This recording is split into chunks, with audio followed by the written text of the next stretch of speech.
Dr. Amy Shah is a double board certified physician, nutrition specialist, and best-selling author who turned her own burnout into a mission to help women thrive in midlife. She breaks down what every woman should understand: gut health, hormones, stress, circadian rhythms, and the simple nutrition framework that actually works. We also dive into supplements, labs, and a sneak peek of her new book, Hormone Havoc. If you're ready to reclaim your energy, your confidence, and your health, this episode is the one you've been waiting for. Welcome to the Art of Living Well podcast. We're Marnie and Stephanie, and each week we share grounded, practical tools to help you feel strong, steady, and energized in midlife and beyond. Welcome to our show. We've been really looking forward to this conversation just because of your energy and how you can really take what can be sort of complex and overwhelming topics and make it so relevant to the average person. And we know our listeners, many of whom are middle age, are going to be really interested in what we have to talk about and everything you're going to share from your book and your practice and how you're really helping women thrive in these middle age years. So yeah, thank you so much for joining us. Thank you so much for having me. I'm excited. Great. So before we kind of dive into the nuts and bolts of the conversation, one fun question we love to ask: if you could pick either a beach walk, a mountain hike, or your yoga mat, where do you feel most at peace? Those are all amazing options, but I definitely would pick the beach walk because I'm an outdoors girl, and I'll talk about how in menopause and perimenopause, we really do need that sunlight and fresh air to kind of like reset our system. So that's the one I'm going to pick. Yeah, wonderful. So let's just dive in, and maybe you can share a little bit about your journey and kind of how you ended up in this space and combining integrative medicine and nutrition with kind of real world wellness. My story starts with a really kind of sad story. When I was a young doctor, I had 2 little kids and I was a partner in my practice. I was just a new partner, and it was kind of all males. And I was really struggling to kind of do it all because I didn't really understand about all the things I do now. And so the old me was thinking I had to be a super mom and I had to be a super partner, at my medical practice, and I had to be a partner to my husband, and I had to be a super mom to my kids and my parents. And all of these things were weighing really heavily on me. And almost so much so that I couldn't even really concentrate on what was going on in the moment. And I was just racing through the day all the time to try to do more and like accomplish more. And there's a constant list of to-dos in my head all the time. And I think that really started to wear on me for a couple of years. I was like looking in the mirror and I honestly hated the person I was seeing. I was anxious, I was stressed, I didn't sleep well. And I was always in this constant state of like trying to do more because I wasn't enough anywhere. And one day I was in my practice again, racing through patients, trying to get done so that I could pick up my kids from karate. And my partner says like, hey, I don't know if you don't mind, let's just do a quick meeting after clinic today. And everything inside of me said no. No, I'm too busy. I have to go get the kids. Like I have all these responsibilities, but I couldn't say no. I don't know. I just felt like inadequate. And I said, sure, when I should have said no. And so I ended up racing through clinic and going to this meeting where I knew it would make me late to go pick up the kids. And I couldn't hear anything they were saying in the meeting because all I was thinking is like, if I leave now, I could like run and still make it on time. And the owner of the karate place that I had to pick up my kids was like a mom and pop shop. So they would like lock the door, and I could just imagine her like waiting outside with the kids, And so the meeting finally got done, and I literally ran out the door and out the back door, out the back steps, like ran through the parking lot to my car. And I got into the car and I was like, okay, if I like go as fast as I can, I could probably make it. And so I'm running and rushing. And as I'm about to turn on the last street to get into the parking lot, I got into a huge car accident. And my car is spinning and spinning for what felt like ages, but it was like hit a divider finally in the four-way street, and all the airbags were in my face and all the glass was there. And all I could think of is like, how do I get out of this car so I can go get them because I'm so late now? And that was like really the turning point for me, kind of the lowest of the low. It forced me, thankfully I was still alive, but it forced me to slow down for that week. My car was out of order. I was injured. Luckily, the owner of the studio couldn't reach me. So she called my parents, and my parents had come there because they helped a lot. And it worked out for the kids. They were safe, but I literally thought to myself, like, this was my wake up call. I need to make a change. I don't like how I feel, like how I'm operating day to day. I'm not doing my life's work in medicine. I'm not being the mom that I want. And so I share that story because so many people can relate to that old me. And I think for me, it was like, okay, what am I going to do first that's going to change my life? And I know I went to nutrition school and I went to med school, and I knew that I had to start first with the inside. Like I had to start first with myself, and then I'd see what would happen next. So I basically started to implement the things that I knew could make a difference. And like, I used to think of hikes and like walks outside as a luxury, because I was told that if you're a super mom and super this, you're just working all the time, right? And so I was like, oh, that's a luxury to go for a walk or hike or outdoor something. And then same with sleep. Like I thought if I was sleeping more than 6 hours, that would be like, I'm not working hard enough or I'm not doing enough. So I allowed myself more sleep, more sunlight, more good food. Before it was like, I was so busy that I was trying to eat healthy, but it was literally all processed. It was like a coffee and a bar and, trying to do everything on the go. So I literally changed myself from inside out. And in the process, when I was walking and hiking, I would listen to these podcasts and kind of mindset stuff. And I literally started writing blogs about wellness and health and nutrition and what was working for me for free. And that's how my whole journey started, is like, I was just writing wellness blogs about nutrition and health for free, about what was working for me and my patients. And over time, it grew from there. So that is such an inspiring story. And I'm sorry about your car accident. I think, like you said, so many women can relate to what you're saying, and just feeling like you have to be everything to everybody. And that's taking so much that you're not taking that time for yourself. And Stephanie and I talk about this so much on our podcast. And how many years did it take you to go from the car accident to like feeling like you really were making progress on that inside stuff that you were working on? Because this isn't an overnight thing. This doesn't take place in a week. There's lots of learning that has to happen. And I'm just curious what your time frame was in terms of how long it took you to feel like you had hit a turning point where you're like, wow, I've got this. I feel really good inside. It's so funny, Marnie, because like I can only say that looking backwards, because like looking forwards, you always just feel like you're on this journey and like it's just always you're trying to improve yourself.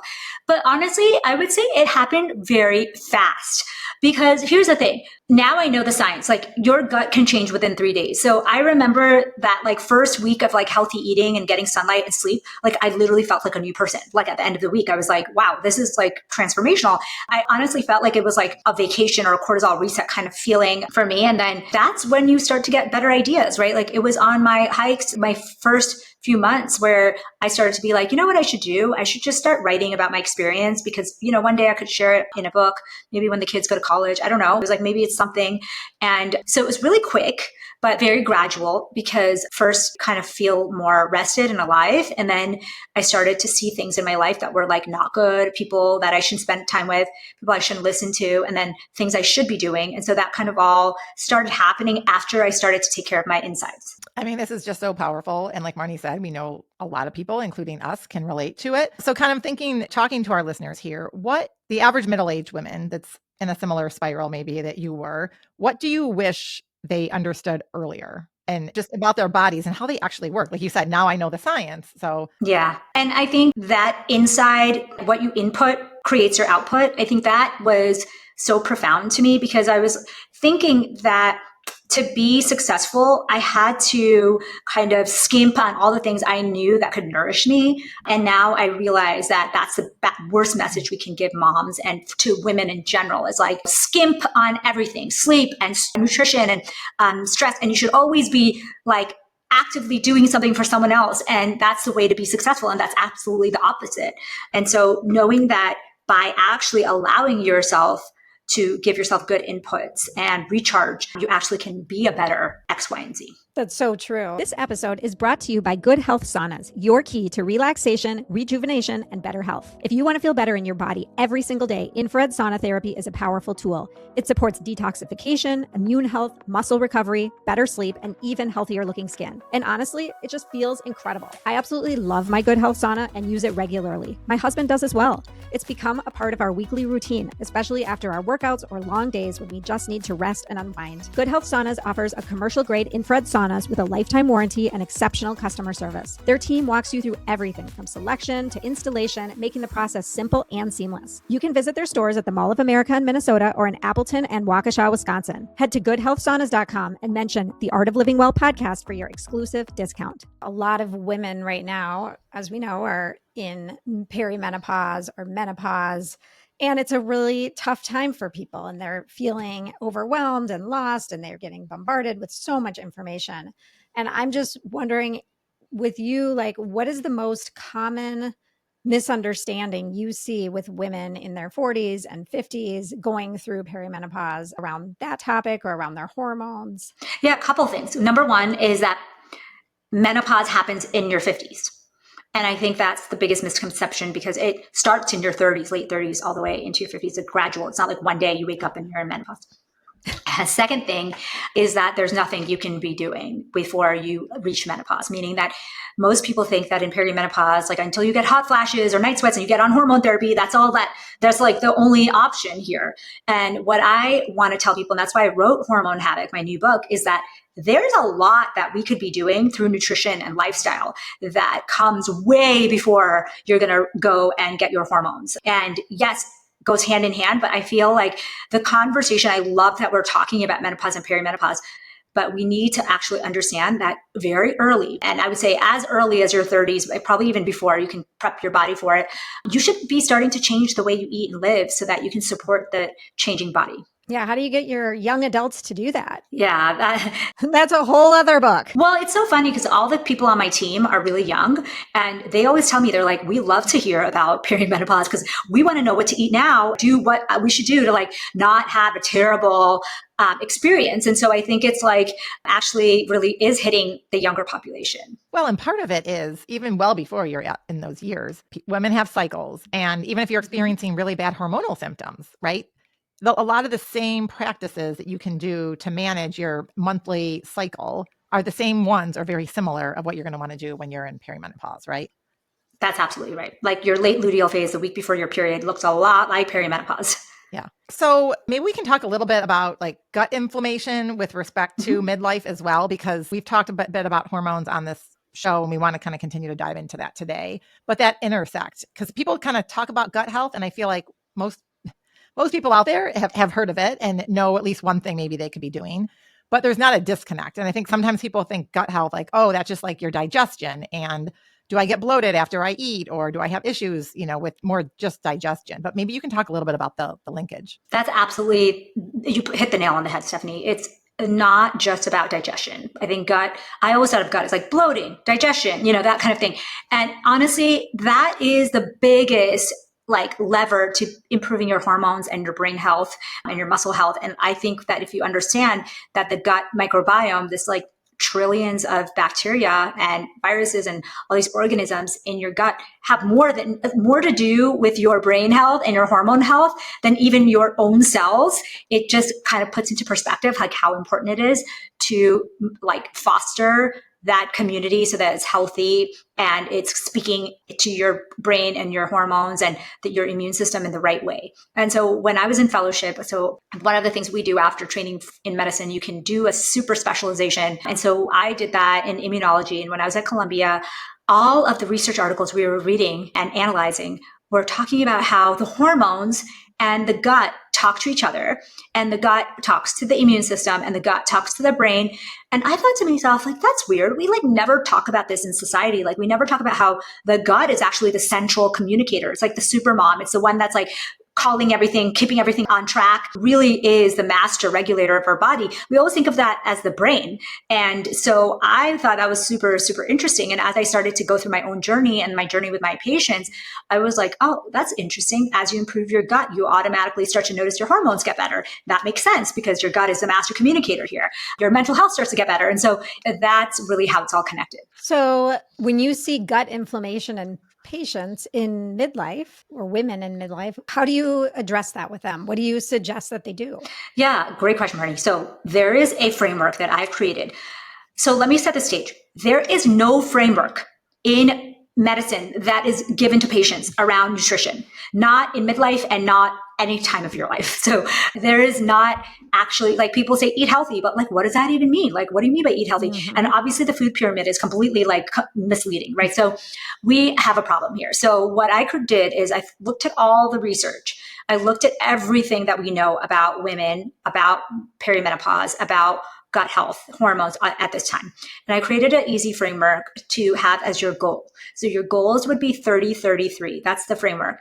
30 grams of protein in your first meal, 30 grams of fiber throughout the day, and 3 servings of probiotic foods every day. And so those are your goals. So obviously, if I tell you your goal is to do 5 pull-ups at the end of the year, you're not going to go into the gym and like go and try to do 5 pull-ups. You're either not going to be able to do it or you're going to get injured, right? So same thing with the 30-33. Most Americans, 95% of Americans are not getting enough fiber. They're getting like less than half of the 30-gram goal.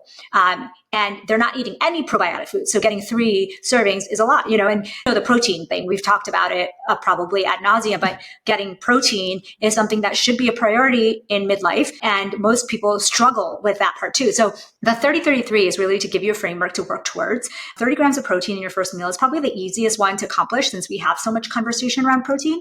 And I don't give a total protein goal for the day because that is dependent on your activity level, on your goals, on your weight. It's a lot of variability, but I do know that starting your day with 30 grams of protein is going to be a game changer no matter what, because you're going to feed that gut. You're going to change the cravings of your brain the entire day. You're going to make better choices based on research, and you're going to get closer to your protein goal, again, based on research, if you start the day with protein. So can we break this down a little further and put it in some context? You could even use yourself as an example.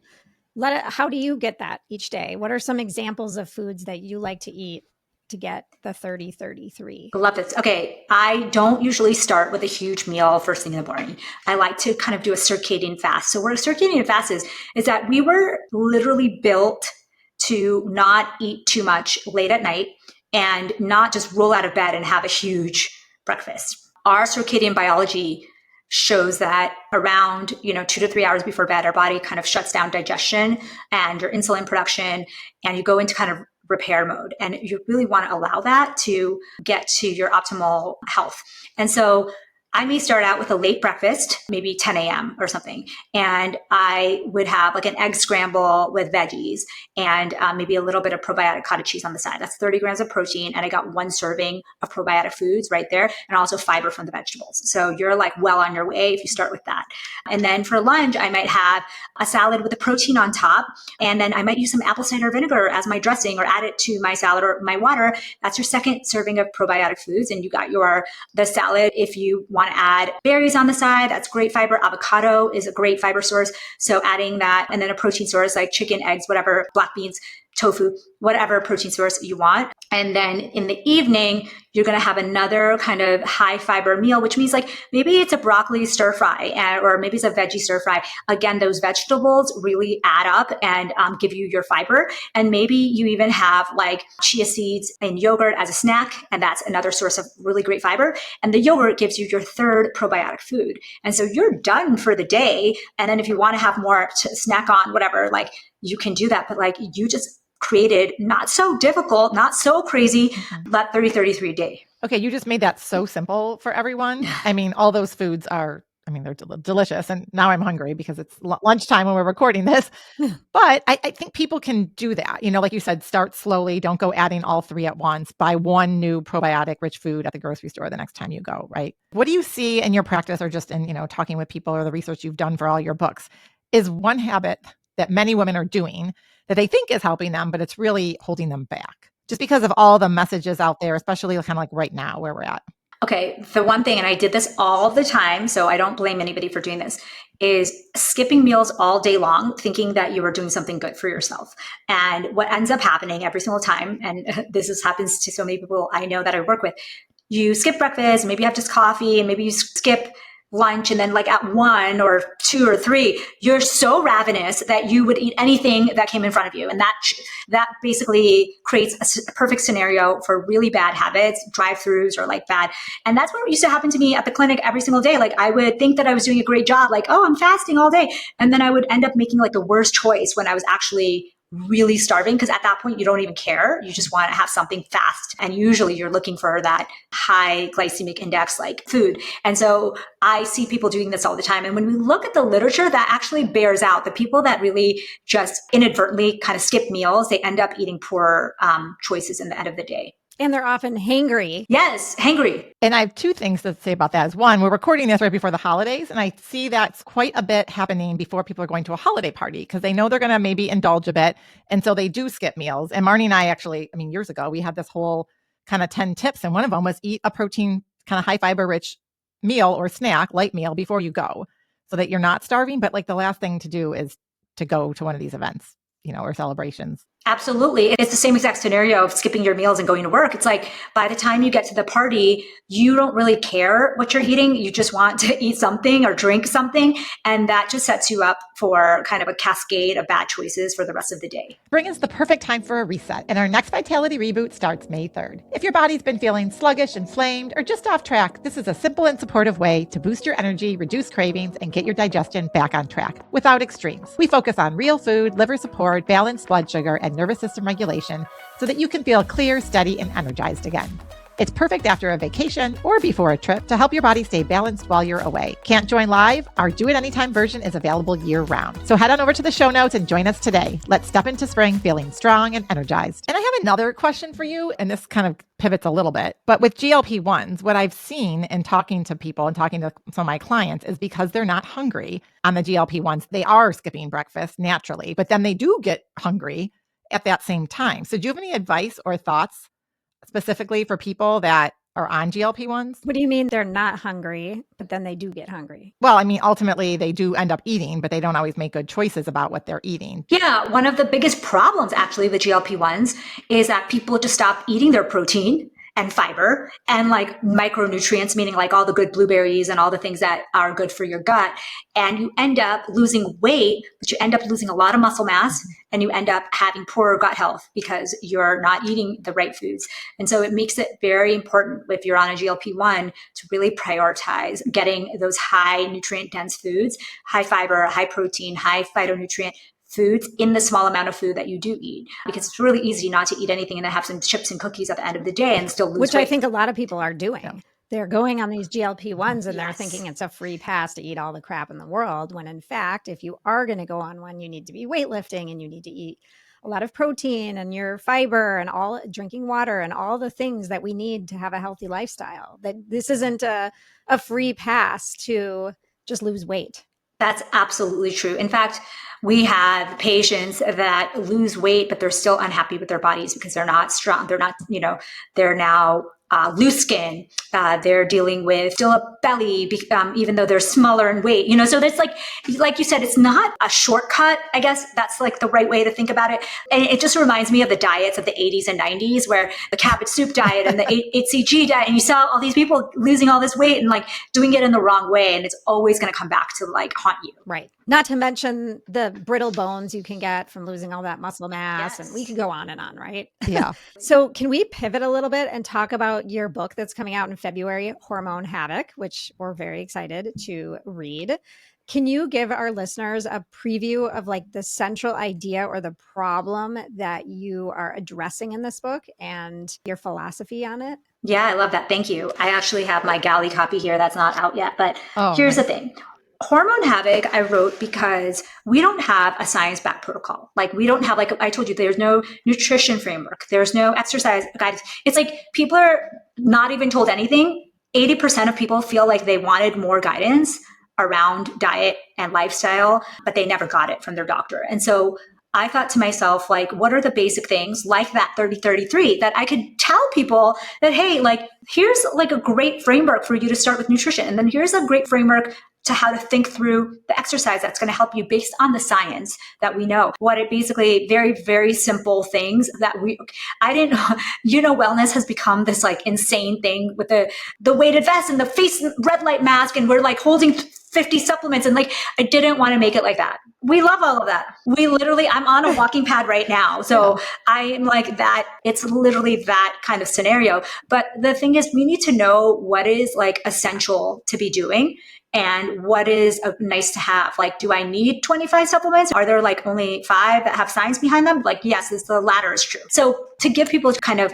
that science-backed protocol that really focuses on nutrition, because we do know what can help you or help me and you and all the women out there. And it's a shame that we don't get any specific guidance on that. I agree. So your book is like the first science-backed roadmap, if you will. And I'm curious, how does it build off of, like, I've read Why Am I So Effing Tired? And you have Why Am I So Effing Hungry, which are great titles, by the way. So how does it build off of that? Or in the time that you wrote, I think you wrote, Why Am I So Effing Tired? In like around 2020, maybe, was it? What's changed or what have you added on in this new book? Okay, so truth be told, this is what happened. I was talking about all these things, about gut health, about brain health, and about nutrition. And then after the pandemic, I got some clarity. Like during the pandemic, like so many people, we had a pause from our normal routines. And I was working part-time in the clinic because we were saving emergency visits. So we would only see patients part-time. So I had all this time and I was like, wait a second. So I started to do more social media, basically, long story short. And in my social media, I started to talk about nutrition and gut health and perimenopause. And what ended up happening is that there was this huge interest. Our women population, we are the movers and the shakers, but we are the ones that are getting the least amount of credible information. There's so much noise out there. And what ended up happening is that from the end of the pandemic, about 2 years ago or so, I started to really dive into social media and I saw the big response to this one topic. And it was nutrition, perimenopause, and gut health, the intersection. And I thought to myself, what is happening? So what's happening is that there's a lot more interest. People are recognizing that they're in perimenopause, but yet they don't have enough information, especially around nutrition and gut health. And that's what was constantly being my most read, shared, and commented on posts. And so what I started to do is I started to lean into that. I'm like, okay, what else do you want to know? And then my book agent, who I had written the other 2 books, she reached out to me and she's like, what are you doing on social media? Because all of a sudden you have like hundreds of thousands of new followers. And I said, it's really the ladies who are interested in perimenopause, trying to figure out nutrition and lifestyle, gut health, because there's just not enough. And so what we decided to do is like dive deeper. What is the actual playbook for the people who want to know, like, yeah, you can get a lot from one post, but what if you want to know more? Like, what do you mean by 30-33? What do you mean by go for a walk? What do you mean by this happens to your gut? Why do we need this? What is the science behind it? Why perimenopause? So that's why I wrote the book. Okay. Well, I think that's great. And it's going to help so many people out there that are interested in these topics, which are topics that we like to talk about a lot as well. So I'm excited to read the book. Yes, I can't wait to send it to you. And, we haven't really talked about stress at all. So we've talked about gut health and we've talked about nutrition, but stress plays a big role in all of this as well.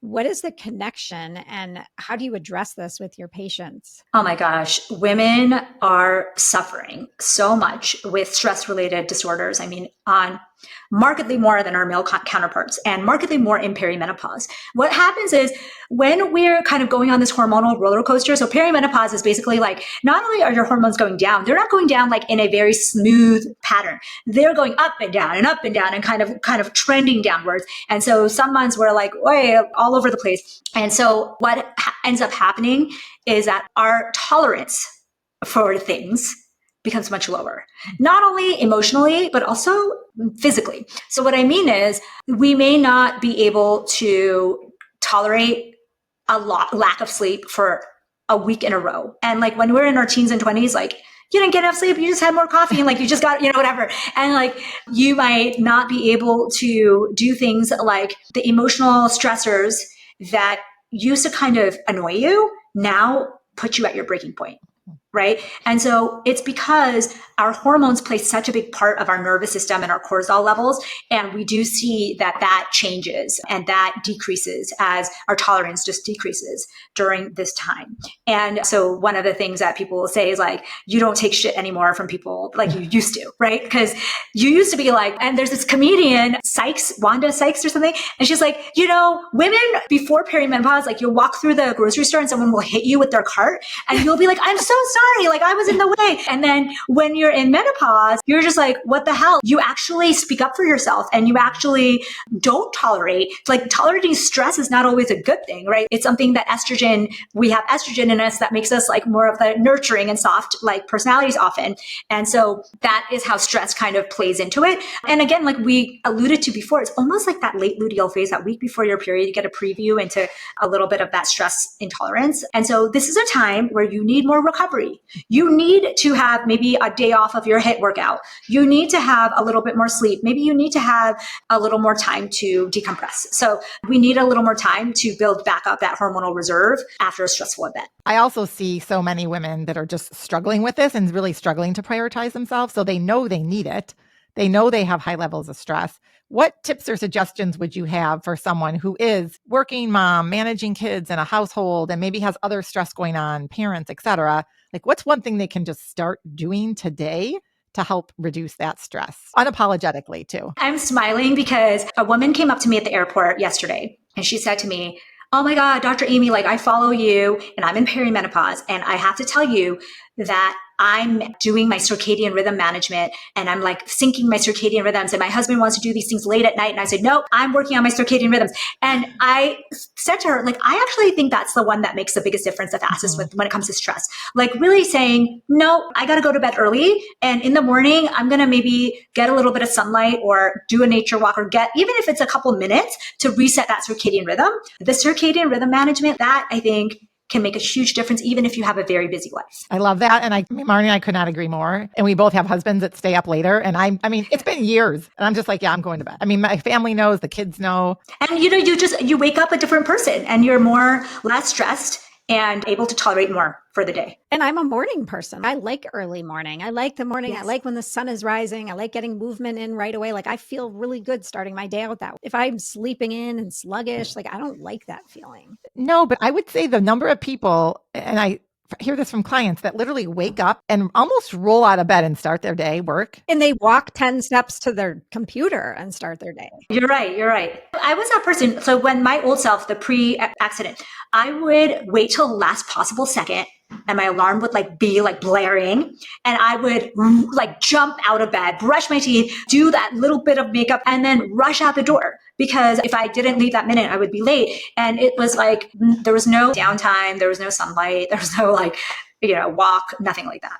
So my daughter, who's now a freshman in college, but her senior year of high school, every morning it was like that. And her alarm would go off multiple times. It would just be meh, meh, meh, like so loud. And I'd be like, oh my gosh, like what is with this kid? And then she gets up, gets ready in 2 seconds and is out the door.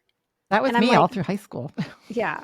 For sure. And I feel like we need to implement these routines earlier. And that's the one thing I think I talk a lot about too, is like teens and young adults.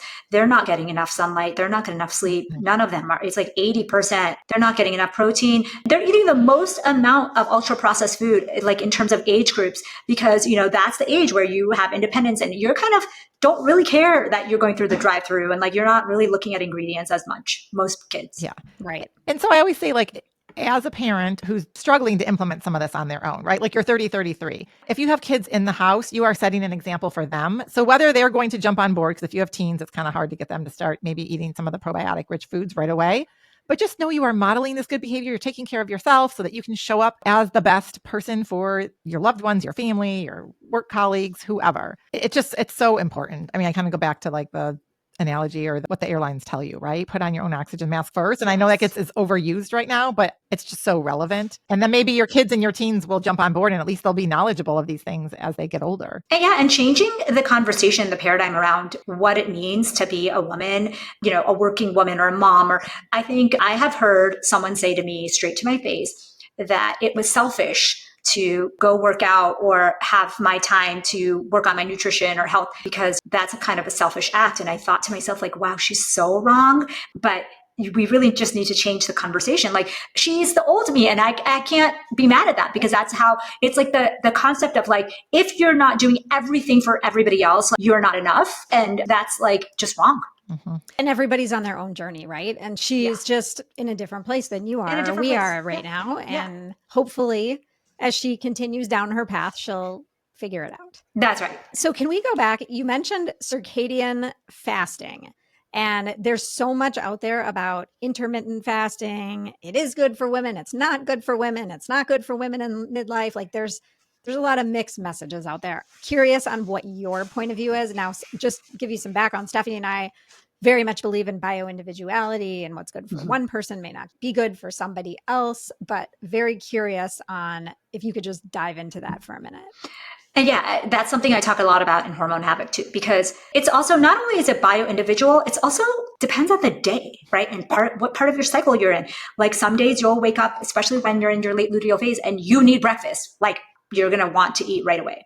And there's other days where you're I could go for a quick workout. I could go for a walk and I'm good. And so I do think that Circadian fasting just means follow your circadian rhythms. Don't eat really late at night. That's the one rule. So if you cannot eat for 2 to 3 hours before bed, that's ideal. But even if you, for Americans, even like an hour before bed, and not eating your last meal as your largest meal late in the day, those kind of things.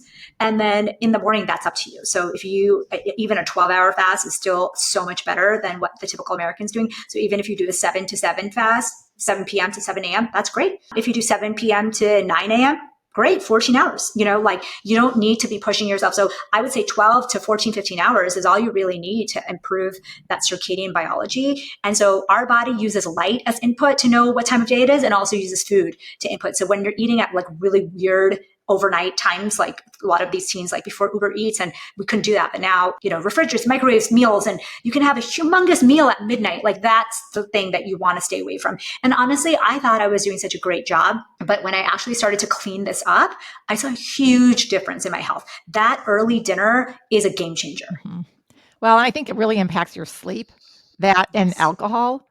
I mean, I notice a big difference. And I know sometimes you're going to eat out later and it's fine. But if that's like more the 5 to 10% of the time, because your sleep is so foundational, and then it has just a ripple effect on your entire day. Yeah, exactly. So. And the alcohol, you're out there, you're drinking or whatever, and then maybe you're having late night pizza and it just kind of spirals, right? So like you want to. Yes, absolutely. Like I love to start my day where I know most women struggle with sleep in perimenopause. So I'm one of them. And so my goal is always to work backwards. Like, how do I have the best morning? Is like, I got to go to sleep at the same time every night. I got to eat an early dinner. And then after waking up within an hour or so, I like to get a little bit of actual natural light to kind of reset those circadian rhythms. And that's kind of like the ideal setup. And it's not super hard to do even in a busy life. Yeah, you're right. So maybe we can pivot just a little bit. We want to save time to talk about the product IM8, and we know you're on the scientific advisory board, but maybe you can just tell our listeners a little bit about it, because we honestly hadn't heard of it, and we're in this space, and we were so fortunate enough to get some of the product that you guys sent, and I've been really enjoying it. And when I look at the ingredients, I'm like, wow, there is a lot packed into this one little packet that makes so much of what you're talking about today, makes it easy for that busy woman or man who's on the go, and especially when you're traveling and can't always eat like you would when you're at home, maybe. Yeah, what I like about IM8, honestly, is that it's science-backed, clinically validated. There's like studies using it. It's simplifying wellness. It's not like telling you to do, it's like putting stuff in there so that you don't have to be taking a bunch of things. It's so funny. When I was asked to join the scientific advisory board, I read the research, I understood, like I met the people, and then I just tried it for myself. I have to tell you that it was just going to be an experiment for a few weeks or like a month. And then I was going to go off of it because I was like, oh, that was my experiment's done. And then when I went off of it, you guys will see, like when you go off it, you're like, wait a second. Like I used to be able to you drink it and then you immediately have to go to the bathroom in the morning. And so it kind of like resets that circadian rhythm of your GI tract. I'm always someone who always struggles, especially when I travel, to go to the bathroom. And that really helped me. And so like I started to miss it when I stopped it. And so that's how I knew that it was something that, at least for myself, was interesting, because it's so interesting. There's a lot of things out there. I realized after joining the scientific advisory board that most of the stuff that's out there is not third-party tested. There's no research behind it.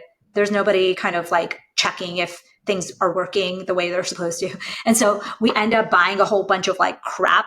And so I'm super excited. And I love being a part of a very science-forward group of doctors and experts, because we get to talk about all these new ideas and concepts and like push back. If someone's like, hey, we don't like this, we're like, okay, should we take it out? We are all constantly changing things all the time to make it better and make people feel like they're getting the best out of their day. So as you've added this into your protocol or regimen or whatever you do, are you removing other supplements because it's taking the place of things? Because what I've noticed recently with people that I'm working with is that they're getting a product from here and they're getting a product from there, and they're not necessarily looking at the whole picture of everything they're taking, and they're over supplementing. That's absolutely a situation that happens a lot. And also like interactions between medicines. Right. So like, for example, if you're already taking a lot of medications for other conditions, you definitely need to check with your doctor to make sure that you're not getting too much. So what I would recommend is a month or at least a quarter after you start anything new, whether it's IM8 or anything, you want to get your blood work. work done, because this happens all the time now in this new world of wellness. Like you might be getting too much D, even though you're deficient in D before, and you might be getting too much B12 because you might have taken like 4 things ahead. So it's good to, again, like you said, the bio-individuality. After you check your blood work, you need to I found things, I'm a physician. I found things in my blood work that I didn't know were happening. For example, a lot of women, including myself, their cholesterol rises in perimenopause with no reason at all. They didn't change their diet. They didn't start a new medicine. They didn't start a new supplement, but your body starts to produce more cholesterol because it's noticing that the hormones are going down, and cholesterol is a building block of hormones. And so I think it's absolutely critical that you check your blood testing to see, how you're responding to anything. And I will tell you that I find things in patients' labs all the time that need adjusting. And so it's worth checking. So how often do you recommend your patients test? Because I think most people, maybe not all, like get annual blood work, and then maybe a couple things here and there throughout the year. But for someone who's in perimenopause, do you have a recommendation for how frequently, especially if they're noticing symptoms? Yeah, I think the most you would do is every quarter. And the least you would do is once a year. And I probably fall somewhere in between because I try to do it every quarter, but it ends up like being later than every quarter. So the ideal, if you're really actively managing something, then every quarter. Like, so your thyroid is off and you need to like adjust it. So you're taking more thyroid hormone or whatever it is. Like when you're actively managing a condition, you definitely want to get it done more than once a year because you want to fix a problem if there's a problem. So what about, I'm seeing all these blood testing labs popping up everywhere, right? Like Rhythm, I think it's Rhythm Health, and there's a million of them. And my brother's doing one and this one's doing one, and they're getting their labs every quarter. What do you think about that versus a person just going to their traditional doctor where they're not necessarily testing some of these things because they don't believe in it or they don't test hormone levels or... Yeah. Okay. So short answer to a very long, complicated question is that perimenopause does not need a blood test or hormone test to tell you you're in perimenopause. So if you have those symptoms, you aren't sleeping well, you're feeling tired, you're having some bloating, your periods are a little bit more irregular, you're having, whatever, brain fog, hot flashes, night sweats, vaginal dryness, you're in perimenopause. It's not a hormonal test that's going to let you know that. And so I think that's the biggest misnomer, that women think that you have to get a whole panel of hormones. And there's a lot of companies out there that are capitalizing on the fact that there's a lot of confusion.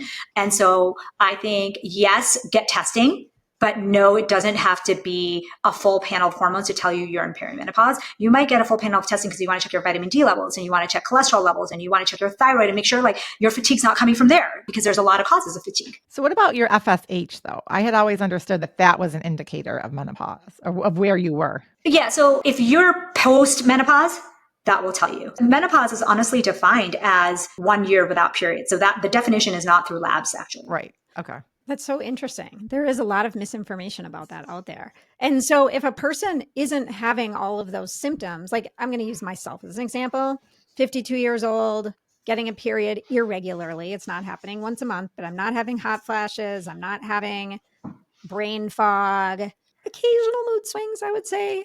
Occasionally they're starting a little bit, but nothing crazy. That's still perimenopause, right? Because my periods aren't coming every month. Yes, you're in perimenopause. Okay. Marnie, it must just be a testament to how well you take care of yourself while you're not having any major symptoms. So it's so great. Dr. Amy, can you share with our listeners quickly where people can find you if they want to seek you out for be a patient? We know you reside in Arizona. Buy your book, follow you on social media, all those things. First of all, thank you so much for having me. This is such an amazing conversation. So my book is called Hormone Havoc. It is out in February, everywhere books are sold. My social media is Dr. Amy Shah at Dr. Amy Shah. And my website is amymdwellness.com. Awesome. And really fast, one question we love to ask all of our guests is, what does the art of living well mean to you? Oh gosh, the art of living well means that you have freedom of choice. Like you get to choose where you put your time, where you put your energy. I feel like a good life, a well-lived life is one where you're doing things that you want to be doing that light you up. So that would be my answer. Beautiful. Love that. Yes, we love that. Well, thank you so much for coming on the show. I feel like that went by very quick and you just have so much to offer. And we love the approach that you have and how you're synthesizing all this complicated and overwhelming, information for women into a pretty simple, if you will, maybe not easy, but protocol to follow. Simple. Yeah. So, simple, not necessarily easy, but yeah. Thank you so much for having me. I agree. I think having conversations like this can help so many women. Absolutely. All right. Have a great day. Awesome. Thank you. Bye. Thank you for tuning in to the Art of Living Well podcast. If today's episode inspired you, please subscribe, share, and leave us a review. It helps more people discover our show. And if you're ready to take your health and happiness to the next level, we would love to support you. Whether it's through our transformative group programs, personalized coaching, or functional medicine lab testing, we help uncover the root causes of your health challenges and unlock your vitality. Visit www.theartoflivingwell.us to learn more and book a free discovery call. Until next time, keep creating your art of living well.